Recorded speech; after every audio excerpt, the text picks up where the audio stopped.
Hey everyone, and welcome back for another deep dive. Today we're diving into this really interesting article by Dr. Roy Cohen.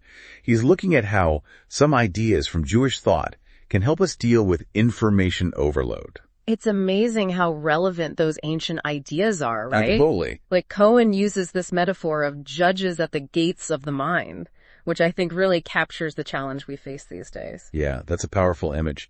So how does this idea of judges at the gates actually apply to us today, with the internet and everything? Well, just think about it. Every day we're bombarded with stuff, right? Mm-hmm. News feeds, social media, podcasts, the works. It's just a constant barrage of information.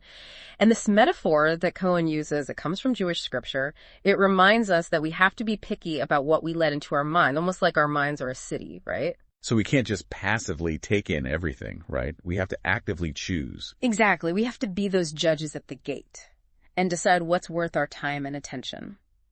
And what's going to add value to our lives rather than just clutter. Right. And Cohen, he quotes this prominent Jewish scholar, the Shalrele, who says, "A person should always judge himself." And I think that's a great thing for all of us to think about. Are we actually judging ourselves, reflecting on what information is useful, what's helping us to grow, and what's maybe just mental junk food? Yeah. And it's not just a one-time thing either, right? No. It's got to be an ongoing process. Yeah, definitely. This idea of self-reflection. And it's more than just information overload, too. Because choosing what we let into our minds, it also means choosing what shapes our values, our beliefs, our sense of self, all of it. It's like we're each curating our own personal curriculum for life. And that whole thing about curating your own curriculum? Cohen talks about that too, right? He does, yeah. He brings up John Stuart Mill. And Mill was a big believer in choosing your own path, even if you mess up along the way. Right, exactly. It's all about actively shaping your own life instead of just going with the flow. That's how we actually learn and grow. So it's not just about happiness or fulfillment. It's about really developing as a person. Right. And Mill would say that when you choose your own path, even if you make mistakes, you're exercising all your faculties. You're thinking for yourself. You're making those judgment calls just like those judges at the gate. Exactly. You're deciding what matters to you, what you want to learn. And that kind of agency, it's powerful. But like any kind of freedom, it can be tough. Oh, totally. It makes me think of that Rousseau quote, Man is born free and everywhere he is in chains. Yes. Yeah? That one. Because there are so many things that can hold us back. For sure. Societal pressures, what our families expect of us, our own hang-ups even. All of that can get in the way. It's funny, though, when you think about Rousseau. He was a big advocate for this natural way of learning, right? Yeah, letting kids explore the world and learn by doing. Right. But then he leaves all his own kids in orphanages. I know. It's like, what's up with that? It's one of those weird historical footnotes that makes you go, huh. Totally. It seems like a huge contradiction, but I almost feel like it underscores how tricky this whole education thing really is. Yeah, finding that balance between freedom and structure. Absolutely. How much freedom is too much? How much structure do we actually need? It's a tricky one. So we've talked about how overwhelming all the information out there can be. Mm-hmm. And even how sometimes those more traditional ways of learning, they can feel a little stifling, Yeah, for sure. Like they're holding us back from really exploring our own interests. Right. Like maybe there's a more empowering way to think about education altogether. Okay. I like where you're going with this. Well, thankfully, Cohen brings in another voice here, Rabbi Kook. And Rabbi Kook, he believed that education shouldn't be about forcing ideas on people from the outside.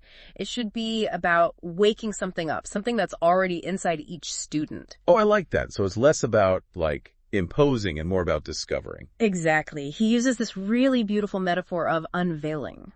Yeah, like imagine education is more about uncovering the potential that's already there inside you. Oh, that's kind of cool. I like that a lot. Yeah. Like you're chipping away at something to reveal the masterpiece underneath instead of starting with a blank canvas. That's a great way to put it, yeah.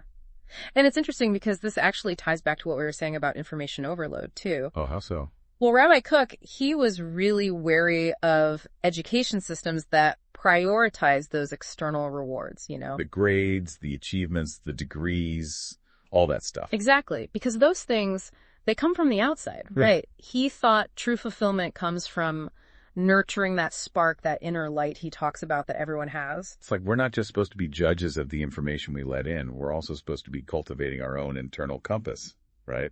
Figuring out what actually matters to us what we value, and what we want to share with the world. That's it exactly. It reminds me of that Mark Twain quote, "I've never let my schooling interfere with my education." Uh-huh. Classic Twain. Right.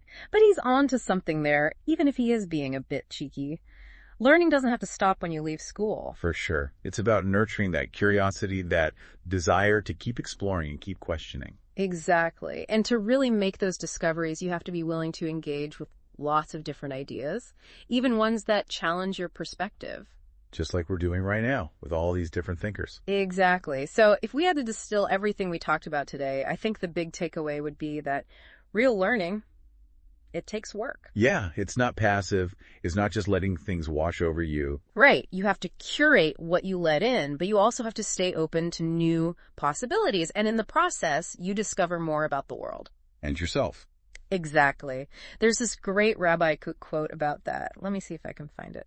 Here it is. He says, "The essence of education is not to teach the known, but to reveal the unknown, both in the world and in the student." That's beautiful. And it's a great note to end on, I think.